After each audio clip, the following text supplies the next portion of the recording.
Ahead of the governorship election in Bayelsa State, political flag bearers are campaigning rigorously across the length and breadth of the state.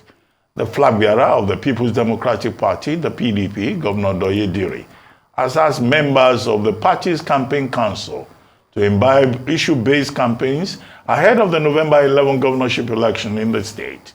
Governor Douye Diri, who is seeking re-election on the platform of the People's Democratic Party, PDP, is believed to have performed credibly well in his 4 years in office. Joining us now is Dr. Eweke Emmanuel, a member of the network of Bayelsa professionals, a historian and ethnographer. Good morning, Dr. Emmanuel. Thank you for joining us on the morning show. Good morning, Dr. Abati. Thank you. Hello, I can't hear you. Hello, Dr. Emmanuel. Good morning, Dr. Abati. Okay. Yeah, well, I can hear you. Okay, I can hear you. Very good. Good morning. Better. Well, yeah. You understand Governor Douye Diri has added evangelism to his political campaign, telling other political opponents to focus on issues. Well, what issues does he have in mind? And is he in a position to dictate to other political opponents how they should campaign? Thank you, Dr. Abati. First of all, I am very much elated by your use of the word evangelism. You see, the governor is termed the miracle governor. So it is a belief that it is by the divine intervention of God that Douye Diri became governor of Bayelsa State. And he must provide leadership at all times while being the governor of the state, even during the electioneering process. So, admonishing political parties to be involved in issue-based campaign is the way to go. That is how purposeful leadership should be. That is how proper governance should take, so that everybody can have a path where everybody can meet, discuss issues, and chart the way forward for the well-being of Bayelsa. So there must not be any room for rancor. Let's talk about issues. What are the issues that are affecting us? What are the resources we have? How can we aggregate these resources for the development of the state? And where do we hope to be in the milestones that we have, the milestone period that we have set for ourselves? So I think what the governor has done is the right thing. And of course, to add to that, since the governor has been in office from 2020, the governor has always preached unity. In his Wokenimo philosophy, Wokenimo in Ijaw means let's work together. He has always been an advocate of peace, of togetherness, of politics without rancor, of always bringing everybody to the table where we can always discuss and meet, because politics will come for a time, but the people will always remain. And that's why if you put your ears to the ground, you know that Bayelsa State does not have any opposition or any ruling party. It is just the people of Bayelsa and a governor leading them. Because when you kill the people that you want to lead, who will you have again? You have opposition party members in different political parties having their business thriving. Unlike you go to other states, you see that political parties, opposition political members' businesses are attacked, they are harassed and all that. Bayelsa State is very peaceful. Bayelsa State is a state where anybody can come in, anybody can come to do business, and you see that it is home to all that intends to make Bayelsa home. Just yesterday, you can also attest to the fact that there was an international gathering in Bayelsa, which was orchestrated by the Goodluck Jonathan Foundation. People from all over the world came to Bayelsa. Some of them came 1-2 days earlier. They moved around Bayelsa. And of course, that shows that the governor is about issue-based engagement, peace for the state, and the overall benefits of all that we want to have anything to do with the state. So that's the right way to go, to call for issues, to call for us to look at what affects us and how we can be able to aggregate this matters on the table and chart a way forward. All right. Okay, so thank you for highlighting the fact that the governor is hoping to campaign on issues rather than just slagging off personalities. So I have a question. Last year, the NBS released figures on poverty state to that the poorest states in Nigeria, and Bayelsa came bottom 2 in 2022.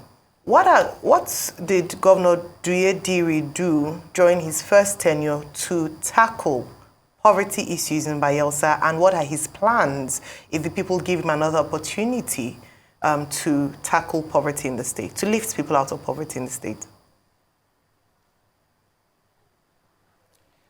Yes, I think that is what governance is about. Governance is about providing purposeful leadership for people to see the advantage, the comparative advantage you have, to see the resource they have, and how we can maximize these resources for the advancement of each and every one of us in the state.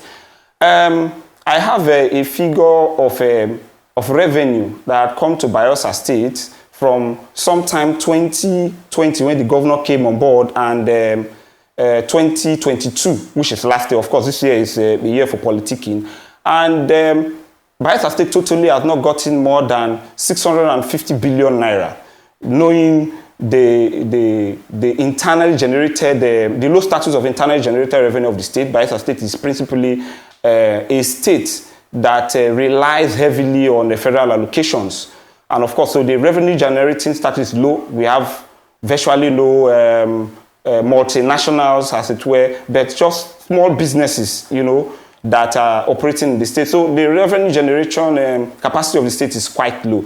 And of course, over the years, there have been clamor for companies, multinational companies, especially oil exploration and exploitation companies that have their operational headquarters elsewhere to relocate back to Bayelsa, of course, the Niger Delta. So those issues have been there. But the most important thing is that how has the governor been able to utilize the resources that he has, knowing that when he came into power, he met a lot of issues on ground. The debt profile of the state was there. And one thing I like about the governor is that since he came to power, he has not, of course, Arise TV can correct me if I'm wrong, he has not at any point in time come to the public to say, oh, I came into office and I met this debt and I met this debt, I'm trading blames. The governor has already taken responsibility to lead the people, to see how the little that is available is being put on the table, and priorities are set to utilize these scarce resources for the advancement of all. And if you also remember, when the governor came on board, there was COVID, and of course, we had to battle through COVID in 2020.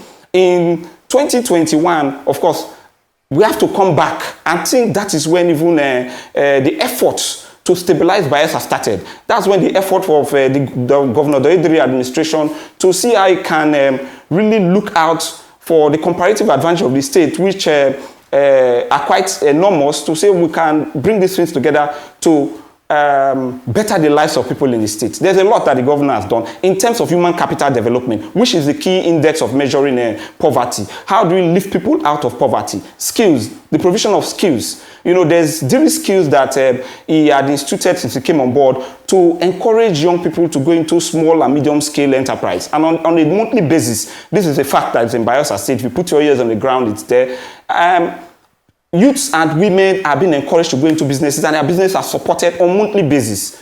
And of course, that in itself is to encourage people to earn a living for themselves and be industrious, to see how they can also support, you know, the state government in making life meaningful for people. Education is also something that will enable people to go out of poverty. A mind that is educated will always be creative, will be innovative, and will not want to do anything that will jeopardize the wealth that has been created in that particular individual. So education has been looked into. There is a student loan scheme board that is there. Whenever any student wants finance, and the terms and conditions is not as we've seen at the federal level, where there are a lot of bureaucratic bottlenecks to be able to assess this loan. So there is a lot for students and youths to go into to raise them out of poverty level.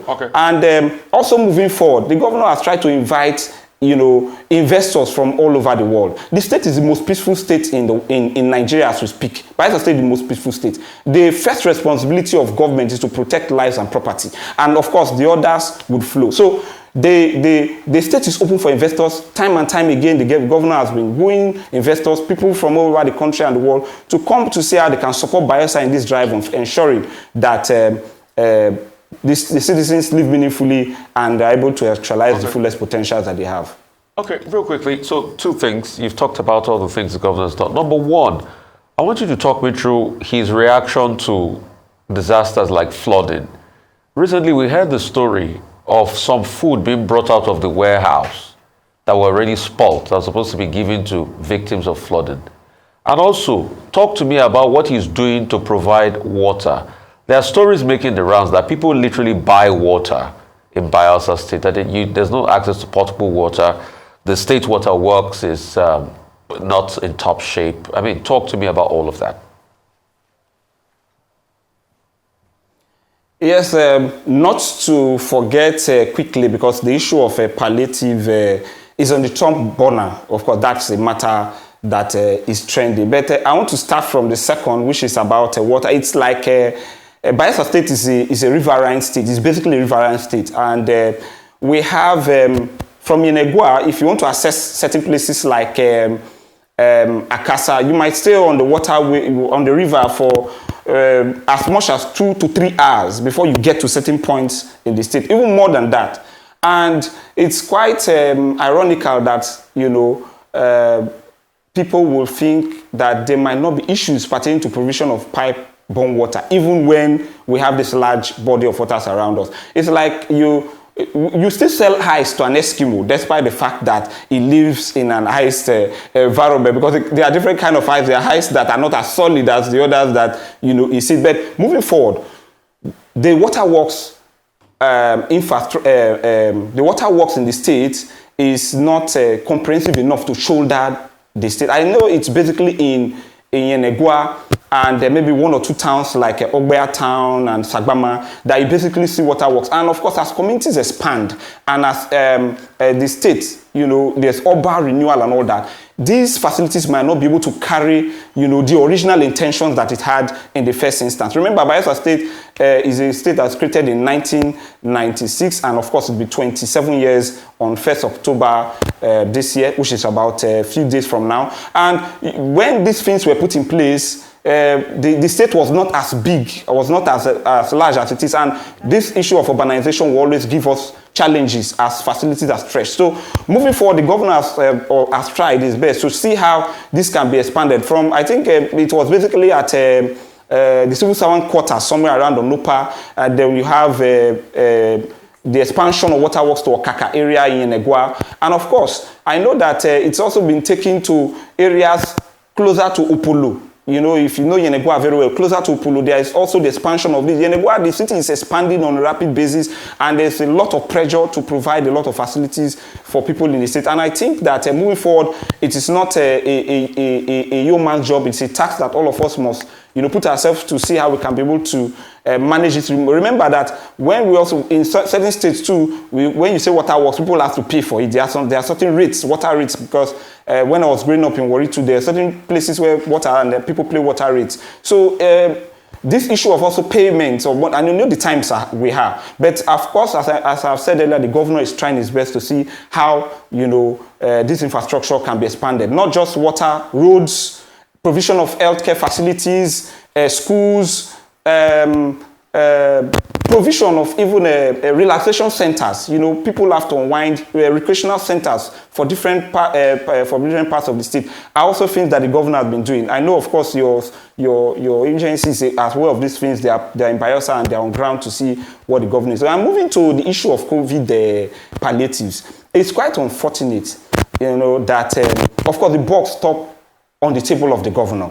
Anything that happens is the governor that, you know, will bear the brunt of it. You know, everywhere you go, there's at the national level, there's National Emergency Management Agency in the state, there's state emergency, and people are saddled with that responsibility. I will not absolve the governor of the fact that he must not ask questions about how certain things are done. But when responsibility are given to certain people, we sometimes see how these things, you know, are kept secret, kept in a way and manner as if they might not be disbursed at the time they are supposed to be disbursed. I'm not only for the government, but from the feel as well, the governor was not pleased that these things were left at that point. We have had reports over time about how materials are supposed to be shared. Many persons, in the process of distributing them, had to cut away with many of them and so on and so forth. So from feelers that we have, the governor is not really happy that the agency was not able to manage it. And of course, he's there. He takes the blame for everything in the state. He's a very humble man. He doesn't argue with anybody. He doesn't feel that anybody is infallible.